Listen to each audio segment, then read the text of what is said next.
The morning sun had just begun its slow ascent, casting a golden hue across the streets of the small yet bustling downtown district. The city was alive, its rhythm steady with the sound of tires on asphalt, the low murmur of conversations spilling from open cafes, and the occasional bark of a street vendor hailing early customers. Among the busy crowd moved a woman whose presence barely stirred the air, quiet, composed, and wrapped in simplicity. Her name was Ilara Moore. She wore a pale cream blouse, slightly wrinkled from being line-dried, tucked into faded blue jeans. On her feet were scuffed loafers, comfortable and unassuming. Her hair, a deep chestnut brown, was tied back in a low bun, and she carried a leather satchel worn at the edges but still sturdy. There was nothing extravagant about her, nothing that screamed for attention.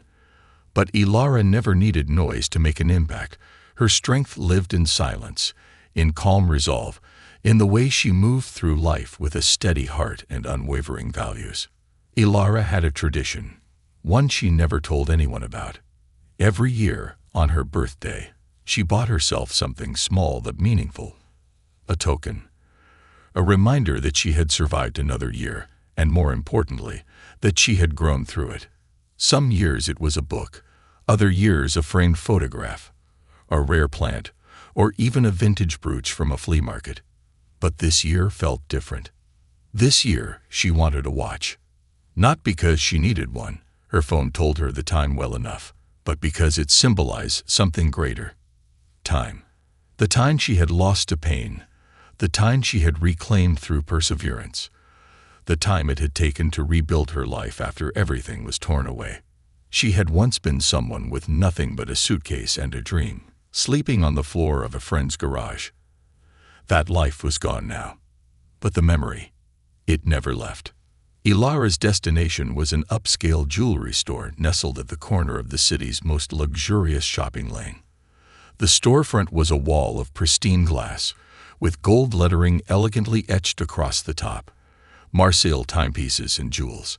Inside, the display counters glowed under warm white lights. Diamonds, sapphires, platinum, and rose gold all gleamed behind crystal cases. It wasn't a place one casually wandered into.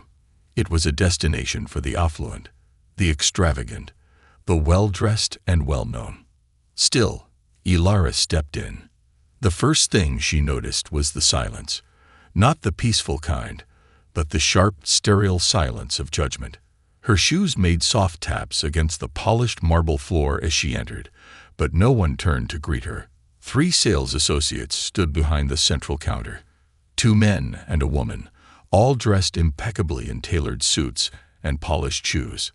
They were deep in conversation, laughing lightly, their gazes occasionally drifting toward a couple browsing near the diamond rings. Ilara walked toward the watches. She was drawn to a particular one, elegant and modest, with a dark leather strap and a minimalistic face. It reminded her of the kind of life she lived. Practical, purposeful, quietly beautiful. She leaned in to get a closer look at the craftsmanship, tracing the edge of the glass case with her fingers. Minutes passed. No one approached her. She stood up straight, cleared her throat gently, and turned toward the nearest associate. He was a tall man with slicked back hair and a silver name tag that read Chase. He made brief eye contact, offered a half smile that didn't reach his eyes, and then turned back to his colleague, chuckling at some private joke. Ilara blinked. She could feel it. The assumption, the dismissal. It wrapped around her like a cold wind. She stepped closer to the counter and softly said, "Excuse me, could I ask about this watch?" Chase turned to her again, this time with a patronizing smile. "That one?" he asked, his voice slow, deliberate, like he was speaking to someone who needed extra time to understand. "It's quite an exclusive piece. Pricey too. Perhaps you'd be more interested in something from our accessory line. Bracelets, maybe." Ilara raised an eyebrow, her lips parting slightly. She hadn't even asked the price yet. She had only shown interest. But it was clear he had already made his judgment, based on her clothes, her demeanor, perhaps even the way she stood. "I'd still like to know more about it," she replied calmly. Chase sighed lightly. "All right," he said, stepping over with theatrical reluctance. "This is a limited edition piece, handcrafted, Swiss movement, mother of pearl dial, priced at $15,000. He looked at her pointedly after he said the number, waiting for the flicker of shock, the nervous laugh, the retreat. But Ilara didn't flinch. She simply nodded. "It's beautiful," she said. Chase gave a tight smile. "Indeed. Though we do require appointments for high-end purchases, especially for pieces in that range. Did you have one scheduled?" "No," Ilara answered, still soft-spoken. "I just wanted to look." "Well," he said, glancing toward his colleague, who was now watching the interaction with mild amusement, "we're quite busy today with actual clients. I'm afraid I'll have to ask you to come back some other time, with a booking." The implication was clear. Ilara said nothing for a long moment. Her eyes drifted back to the watch. It wasn't just about the piece anymore. It was the way she had been made to feel invisible, unworthy. Like she was an intruder in a world she didn't belong to. It wasn't about the watch. It was about dignity. About how easy it was for people to forget the value of kindness when they believed they were looking at someone beneath them. She turned slowly, walked toward the door, and left without another word. Outside, the sky had grown brighter, the morning now in full swing. But inside Ilara, there was a storm brewing, a quiet, powerful one. Not of anger, but of resolve. Because what the staff at Marseille Timepieces didn't know was that Ilara Moore was a millionaire. A self-made one. The kind who had built an online business from scratch, who had invested wisely, who lived far below her means not because she had to, but because she wanted to. She had once lost everything. Her family, her job, her home. And from the ashes of that life, she had built a new one. One rooted in humility and strength. She had never flaunted her wealth, never bragged or sought luxury for validation. But today, she had been reminded that the world often measured people by appearances, and that sometimes it needed a reminder to look deeper. She glanced back at the jewelry store, now behind her. The name above the door gleamed arrogantly in the sunlight. Tomorrow, she thought, everything is going to change. And this time, they were going to remember her. That night, Ilara sat at her modest kitchen table, sipping tea from a chipped mug that had traveled with her through every chapter of her life. The small apartment smelled of jasmine and old books, and the quiet hum of the city outside her window offered a strange kind of comfort. She wasn't angry, not in the way people usually understood anger. Her thoughts weren't clouded by rage or revenge. No, what she felt was far more precise. It was clarity. She stared at the screen of her laptop, the soft blue glow reflecting in her calm eyes. A few tabs were already open. Property listings, business evaluations, the corporate history of Marseille Timepieces and Jewels. She scrolled with purpose, absorbing details, highlighting numbers, cross-referencing addresses. The store had been owned by a private firm for over a decade, but had recently been placed under review due to declining sales in their newer locations. Their flagship downtown store, the very one she had been dismissed from, was listed as a high-maintenance property with stagnant revenue. A small smile curved on Ilara's lips. She wasn't unfamiliar with acquisitions. Quiet ones. Strategic ones. In fact, this was part of what had built her fortune, buying undervalued businesses, turning them around with ethical leadership and fresh vision, and either growing them or selling them at a profit. She had no boardroom, no army of assistants, no private jet. Just grit, intuition, and a steel-trap mind. Her company was known in circles that rarely made the news, and she liked it that way. Still, this would be different. She was not just investing in a struggling business. She was reclaiming a space that had tried to make her feel small. But more than that, she wanted to show people like Chase, people who judged others by the cut of their clothes or the shine on their shoes. That value wasn't worn on your sleeve.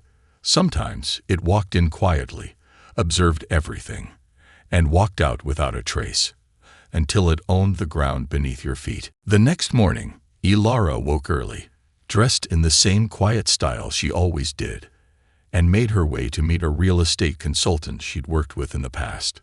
Victor Reyes was sharp, discreet, and fiercely loyal to Ilara, not just because she paid well, but because she had once taken a chance on him when no one else would.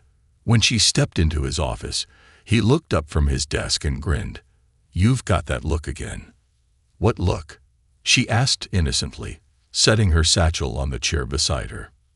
"The one that means someone's about to regret underestimating you." Ilara chuckled.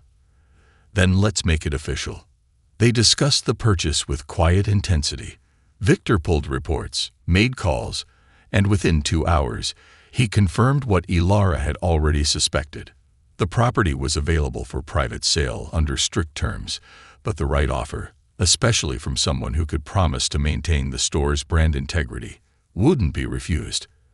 The parent company was tired. They wanted out, even if they wouldn't admit it publicly.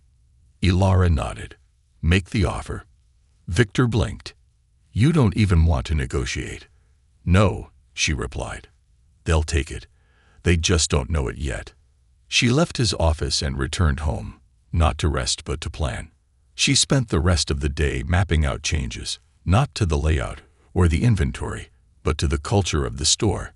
She envisioned a space where anyone could walk in, be greeted with warmth, and never feel measured by the label on their clothes or the balance in their bank account. A place where luxury wasn't a weapon, but an experience, one that respected the dignity of all people. By that evening, Victor called with confirmation. "It's yours," he said, the awe in his voice unmistakable. They signed. No counteroffers. Ilara closed her eyes and let the moment settle in. The ownership papers would be finalized in 48 hours. She didn't rush to celebrate. There was still something she had to do first. She returned to the store the very next day, wearing the same outfit as before. Same jeans, same pale blouse, same scuffed shoes. The place looked exactly as she remembered, polished, pristine, and cold. The sales associates were there too. Chase stood behind the counter, looking just as polished as before, flipping through a glossy catalog of men's cufflinks. He didn't see her at first. She walked slowly to the same watch display. Her eyes found that elegant piece again, the one with the mother-of-pearl dial and dark leather strap. It still sat in its glass cage, ticking away, unchanged, unaware that the world around it had shifted. And then Chase looked up. His gaze met hers, and for a moment, confusion flickered across his face. Then recognition, and with it, annoyance. "You again," he said, not even bothering to hide his disdain. "I thought we told you." But he stopped, because behind her, walking in briskly with papers in hand, was Victor Reyes. He handed them silently to Chase. "I'm sorry," Chase said, eyebrows knitting. "Who are you?" Victor only smiled. "I'm the acquisitions agent. And this," he nodded toward Ilara, "is your new boss." Silence dropped like a curtain. One of the other associates gasped. The third stopped mid-step, holding a display tray, frozen in place. Ilara didn't say anything at first. She stepped forward and looked Chase directly in the eye.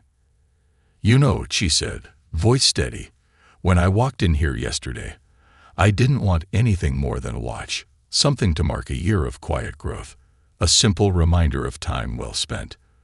But instead, I got a lesson in how people still confuse appearances with worth." Chase's mouth opened, but no words came out. "I'm not here to fire you," she continued, surprising him. "But I am here to rebuild this place, from the ground up, starting with how we treat people." Victor handed her the keys. Ilara took them without breaking eye contact. "And Chase," she said gently, "you're going to learn something more valuable than any watch in this store. You're going to learn what it means to see people." With that, she turned away, finally stepping behind the counter, the place where she'd been so casually dismissed just the day before. Her fingers brushed the smooth glass as she looked over the watches, not as a customer now, but as an owner. The staff stood in stunned silence. The balance of power entirely shifted. And outside, the city carried on, unaware that something remarkable had just happened in a quiet jewelry store on the corner. Elara Moore hadn't just bought a store. She had claimed a symbol of judgment, reshaped it with grace, and transformed it into a home for second chances. The days that followed were quiet, but not inactionable. Elara didn't walk in with an iron fist, nor did she summon the staff for some dramatic confrontation. Instead, she observed, she spent her mornings in the back office, reviewing sales reports, staff schedules, and customer feedback. By afternoon, she would emerge from the shadows of the boutique, blending in like a silent customer, noticing every smirk, every hesitation, every warmth, and every cold shoulder. What she found was a culture deeply rooted in elitism. It wasn't just Chase. He was merely the loudest symptom of a deeper rot. The staff had been trained, implicitly and explicitly, to treat every walk-in like a transaction. If you didn't look wealthy, you were politely ignored. If you did, you were treated like royalty. And in that model, they had lost something essential: connection. It was in these quiet corners of observation that Elara met Marlene, the only associate who had treated her with kindness during that first visit, albeit from afar. Marlene was middle-aged, with silver-streaked hair tied neatly in a braid. She had worked at the store for 15 years and had once been one of their top earners, back when hospitality mattered more than high heels and posturing. Elara watched her one afternoon, crouched beside an elderly man who was struggling to fasten a bracelet for his wife. Marlene didn't rush him. She knelt, smiled, helped him clip the clasp, and made the couple laugh with a gentle joke about how true love needs both sparkle and patience. Elara knew right then, if the store had a heart left beating in it, it was Marlene. Later that day, in the break room, Elara asked her softly, "Why do you stay?" Marlene looked at her curiously. "You mean in this store?" Elara nodded. Marlene sighed and folded her hands over her lap. Because it wasn't always like this. This place used to feel like magic. People came in here looking for meaning, not just metals and stones. We helped propose, celebrate, remember. It was sacred work. But over time, everything changed. New management, new metrics. They started rewarding sales over service. And the heart of this place, she trailed off. Well, it got quieter. Elara said nothing for a long moment. Then she smiled. "What would you change if you could?" Marlene chuckled. "Everything." Elara leaned in. "Good. Then let's start there." Over the next several weeks, Elara did something no one expected. She closed the store temporarily, not for renovations, but for rebuilding. Not of floors and walls, but of people. She brought in trainers, not sales gurus, but human connection experts, empathy coaches, guest experience consultants. She had each staff member go through sessions designed not to teach them how to sell, but how to listen. They learned about the psychology of respect, about unconscious bias, about the power of first impressions, and the weight of silent assumptions. Chase, reluctantly at first, attended each session. He didn't speak much. But Elara noticed his stillness, how he no longer scoffed or rolled his eyes. Something in him had shifted. It was small, but it was real. One morning, he stayed back after training and approached her by the display window. "I didn't recognize you that day," he said, staring at his reflection in the glass. "I saw what I thought was another broke window shopper wasting my time. And I treated you like you didn't matter." Elara let him speak. "I've worked in retail my whole adult life. And somewhere along the line, I stopped seeing people. I just saw wallets. And if I couldn't spot one, I moved on." There was remorse in his voice, but more importantly, there was awareness. Elara nodded. "It's never too late to start over." Chase swallowed, then asked, "Why didn't you fire me?" "Because you reminded me of someone I used to be," she said simply. That stunned him. "You?" She nodded. "Years ago, I worked for a woman who saw everyone as competition. I became cold, transactional, until I got laid off and ended up at my lowest. I remember what it's like to climb out of that place, to unlearn all the wrong lessons. He didn't say anything more, but he stayed after hours that day, helping Marlene polish the glass displays, something he hadn't done in years. Word began to spread slowly through the city. Rumors of the store's new owner, a mysterious woman who'd once been dismissed there herself. Stories of staff retraining, of a shift in energy. Former customers returned out of curiosity, and new ones arrived out of intrigue. And when the doors finally reopened 1 month later, they didn't swing wide with fanfare. There were no velvet ropes, no red carpets, just a handwritten sign on the door that read, "Welcome back. Everyone belongs here." Ilara stood near the entrance, wearing a blazer this time, but still in her signature quiet style. She greeted each guest with a genuine smile, offering tea, not champagne. Music played softly, live violin, not a pre-recorded track. And the staff, now standing straighter not with pride but with purpose, moved through the store with ease and sincerity.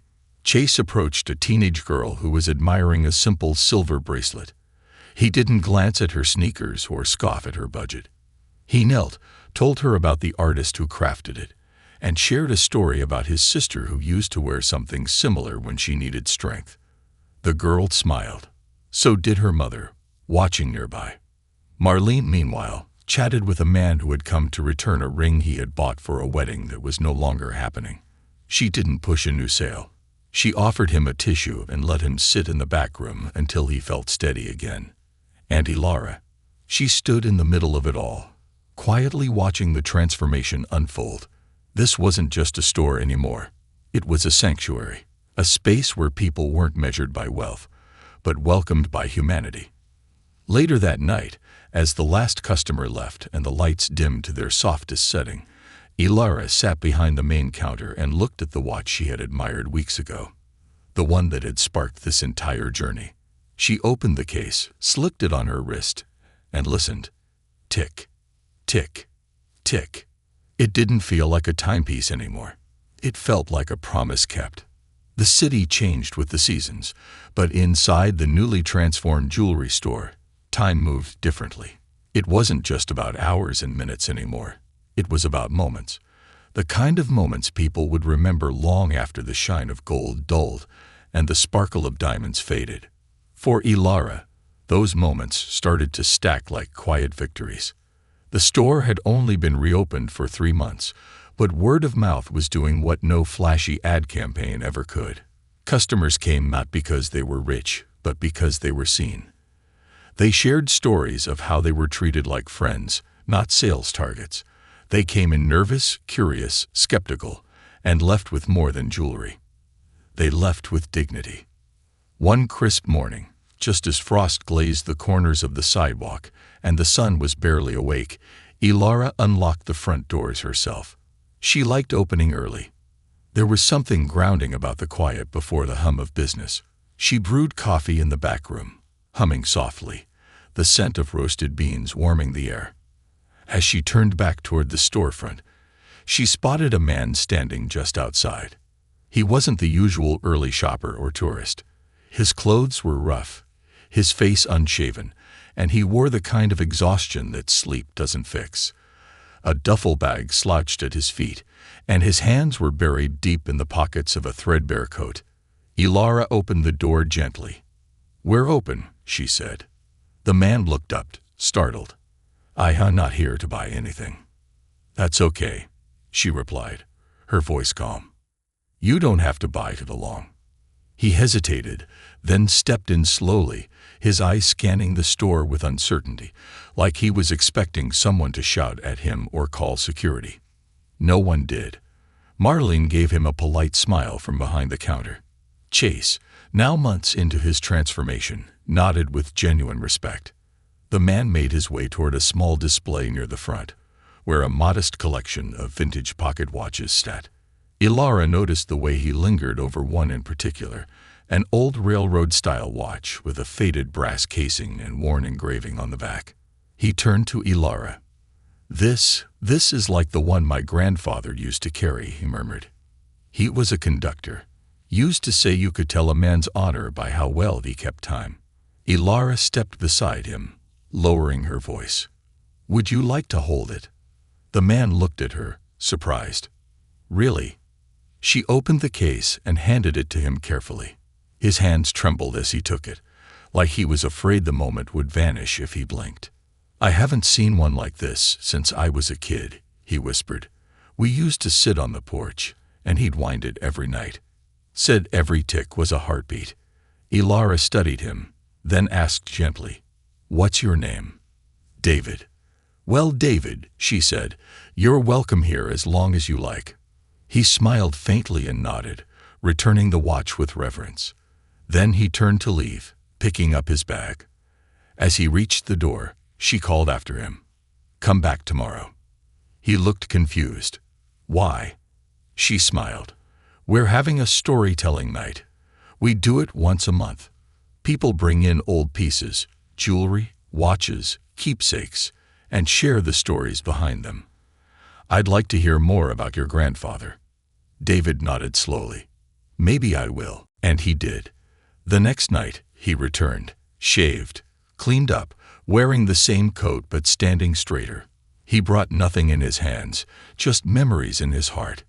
He spoke softly when it was his turn, but the room leaned in as he told stories of his grandfather's time on the rails, of lost tickets and saved lives, of a man who taught him that true wealth was measured in kindness, not currency. When he finished, there was silence. Then applause, not loud, not forced, but real. David looked stunned. That was the first night he smiled without restraint. In the weeks that followed, Ilara started seeing him more often. Not always as a customer, but as a helper. He offered to sweep the front steps, carry packages for elderly shoppers, restock display cases. When she tried to pay him, he refused at first. "I don't want charity," he said. "It's not charity," she replied. "It's trust." He took the job. Soon after, the store introduced a new initiative, a legacy corner. It was a glass case near the entrance that featured donated heirlooms and second-hand pieces, restored and cleaned. The items weren't sold. They were gifted to people who shared a story, who needed something meaningful to hold on to. The first piece in the legacy corner was that same brass pocket watch, donated by David. It had become a symbol in the store, a quiet reminder that time is precious, but people even more so. By midwinter, the store was thriving in a way that had nothing to do with profits. Revenue was steady, yes, but the real success could be measured in letters taped to the wall behind the counter. Handwritten notes from customers. "You reminded me of who I used to be. My daughter walked in here and felt brave for the first time in weeks. I didn't think anyone would listen, but you did." One letter, written in shaky cursive, simply said, "I came in for a bracelet and left with hope." Ilara read every one of them. One evening, after everyone had gone home, she sat in the center of the store alone. The lights were dim, the floor spotless, the air warm with the scent of lavender cleaner and polished oak. She looked around and felt a soft ache in her chest, not from sadness, but from a deep, settled joy. She remembered the way the store had once made her feel, small, invisible. And now it felt like something else entirely, like a heartbeat echoing in time, like a place that breathed not just luxury, but life. She walked over to the glass counter and placed her hand on its cool surface. No longer was this the counter where she had been ignored. Now, it was where stories were told, tears were dried, hands were held. And she knew this wasn't the end of the story. It was only the beginning of something far more powerful than she'd ever imagined. The store had grown into something that no blueprint or balance sheet could ever define. It had become a living, breathing community of stories, of grief and celebration, of resilience and rediscovery. And as winter began to soften into spring, that transformation started to echo far beyond the four walls where it all began. One morning, Just as the snow began melting into shimmering puddles along the sidewalks, Ilara received a letter. Not an email, not a typed note. An actual handwritten envelope, inked with looping calligraphy and sealed with a wax crest she didn't recognize. She opened it slowly, and inside was an invitation. A prestigious Women in Business Summit was being held downtown, featuring entrepreneurs who had created meaningful impact in their communities. The letter explained that Ilara's work, her unorthodox leadership, her reinvention of the store, and her reputation for heart-first business had caught someone's attention. She was being nominated for an award.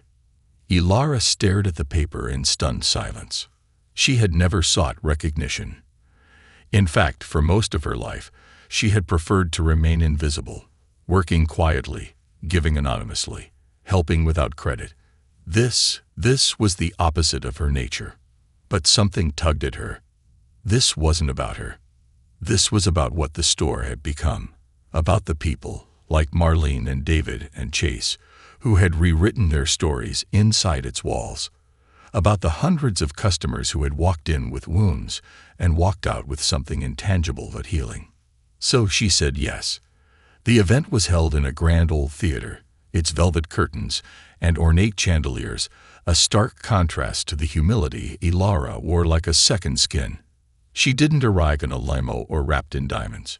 She wore a simple, elegant dress the color of storm clouds, her only accessory a silver bracelet given to her by a young girl who had once come in with nothing but a paper flower and a quiet dream. As she sat in the audience, listening to speeches about tech innovations and million-dollar empires, she felt herself shrinking a little. She wasn't a mogul. She didn't have spreadsheets of projections or boards of investors. Her empire was built on something far less measurable. When her name was called, she walked to the stage slowly, her heart steady but her hands cold.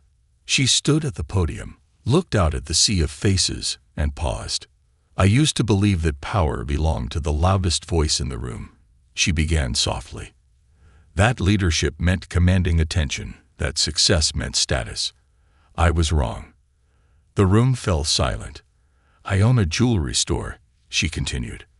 "But what I really own is a space where people are reminded of their worth before they ever spend a single cent, where a man down on his luck is trusted with the key, where an elderly woman can come to share memories of her late husband over tea, where staff are taught to listen more than they speak." She took a deep breath. "I was once turned away from my own store, looked at like I didn't belong. That moment could have made me bitter. But instead, it made me build something better."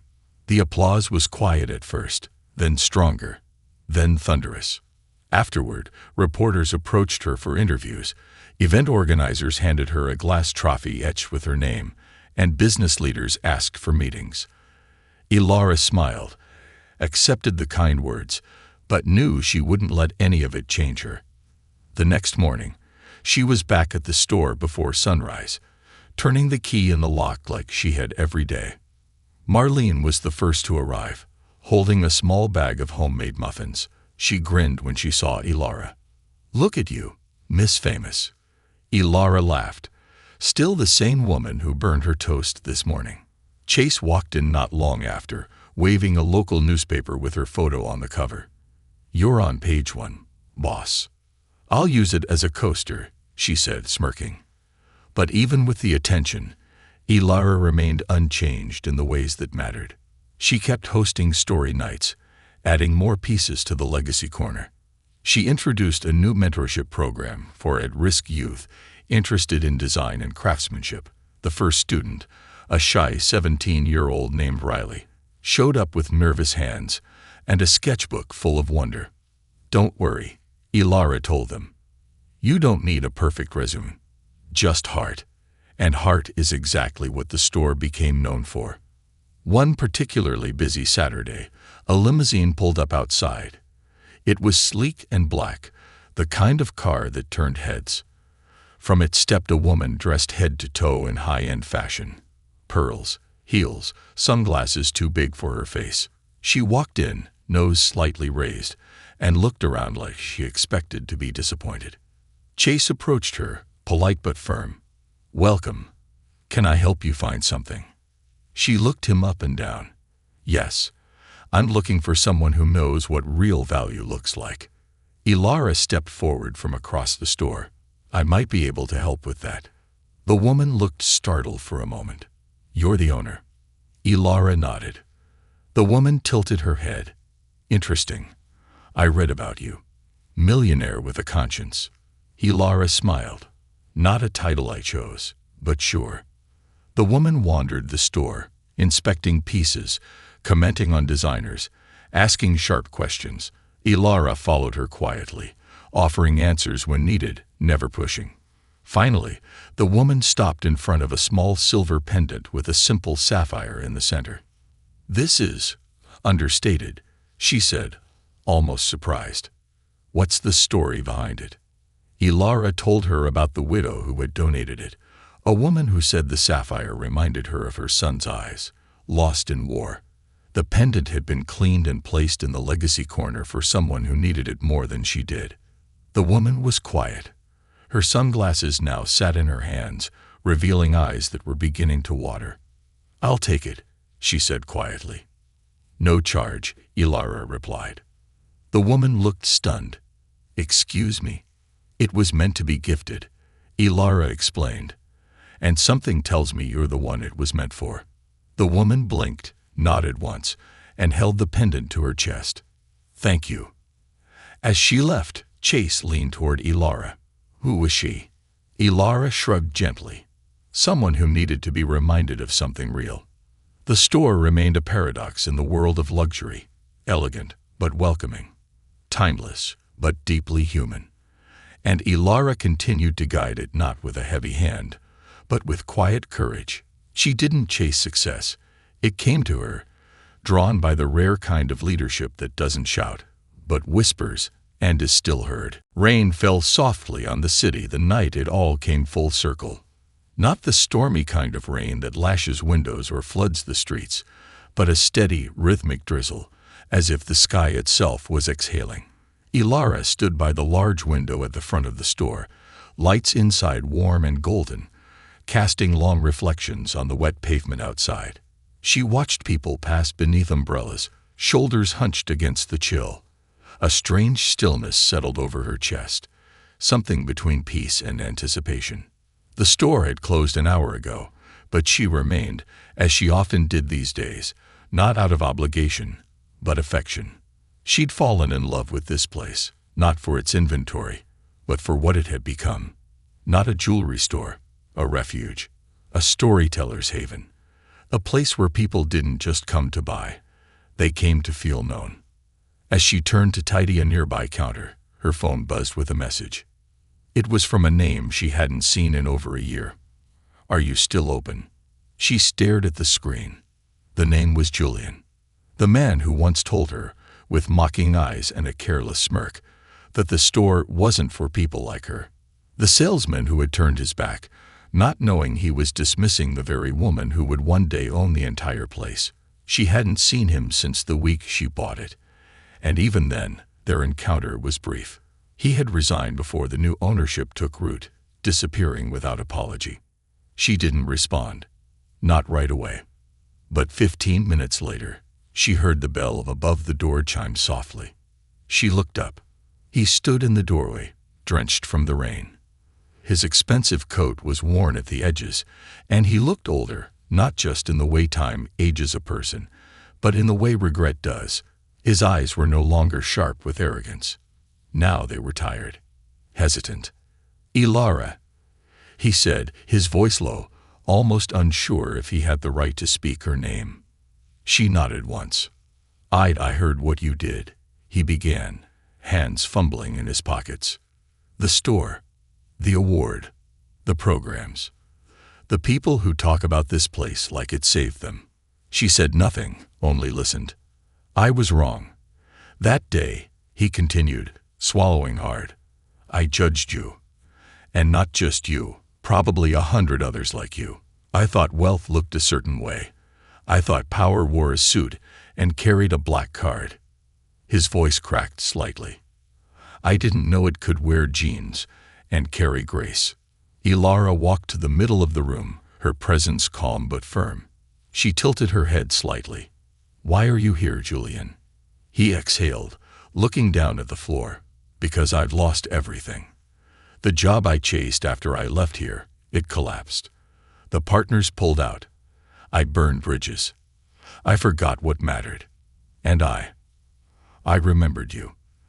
The day you walked in, and I looked right through you." He looked up now, eyes rimmed with guilt. "I came to ask if there's any part of this place, or this mission, that might still have room for someone like me." The silence between them stretched. Ilara could feel the pulse of every story that had unfolded under this roof.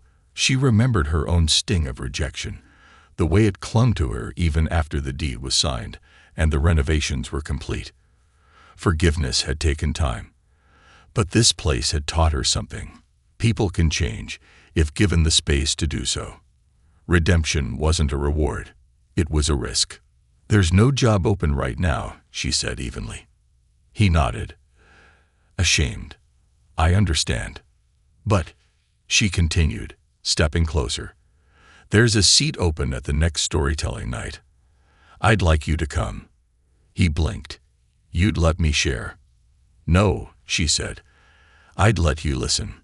That night, Ilara returned home and sat beside the window of her small apartment, sipping tea as rain tapped gently against the glass. Her home was still modest. She hadn't upgraded to a penthouse or bought a mansion. She didn't need to. Her wealth had never been about numbers. It was in the trust she earned, the lives she touched, the quiet revolutions she sparked in people's hearts. The next storytelling night came quickly. The store buzzed with warmth and chatter. Candles flickered, tea was poured, and people sat in a wide circle, holding objects rich in memory. David was there, sharing a new poem. Marlene brought her granddaughter. Chase played a soft melody on an old guitar between stories. And at the edge of the room, Julian sat silently, eyes shining, not with pride, but with humility. Ilara didn't speak that night. She just listened. She listened to a woman who brought in her mother's ring, a man who showed a rusted locket from his sister, a boy who carried a hand-carved wooden heart his late father had made. Every piece held a heartbeat. Every voice echoed with meaning. When the final story ended, there was a hush, like the world had exhaled. People embraced, laughed, cried. As they began to leave, Julian approached her quietly. "Thank you," he said. She met his eyes. "For what?" "For letting me remember what it means to belong." Weeks passed, then months, and the store kept thriving, not just in business, but in soul. Ilara eventually started a foundation, funded by a portion of every sale, that supported vocational training for those rebuilding their lives. Jewelry design, gem setting, watch repair, art with purpose. She also began speaking at schools and community centers, not about luxury, but about identity. About recognizing worth where the world sees none. About quiet power. About how one moment, one act of disregard, can be the spark for something extraordinary. One day, a little girl came in with her mother. She held a crayon drawing of a necklace. Ilara knelt to her level. "Did you make this?" The girl nodded shyly. "I want to make jewelry one day, but we don't have money." Ilara smiled. "You don't need money to dream, just heart."